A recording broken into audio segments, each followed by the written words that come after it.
好，那我现在要打开它的开关，因为它是滑盖设计，所以打开开关之后呢，它的这个除湿机的上盖就会滑动，我自己非常喜欢。那它的这个其实除湿机最怕就是或电器最怕就是声音非常大声，然后觉得很吵。那这一台除湿机呢，它有2种模式，一种是微风，一种是强风。那现在是在微风模式底下。那因为我在录影的时候，我是离除湿机非常的近，所以是隐约还是听得到一些风声。但如果想象，如果譬如说您坐在沙发上，它离除湿机是有一段距离，或甚至除湿机是在房间的状态下，其实这样微风其实它是几乎不太会造成太大的困扰，几乎可以说是还蛮小声的。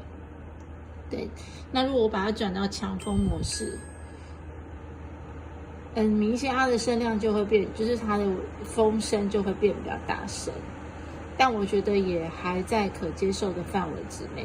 不过我自己的习惯呢，其实我自己是喜欢在微风模式底下。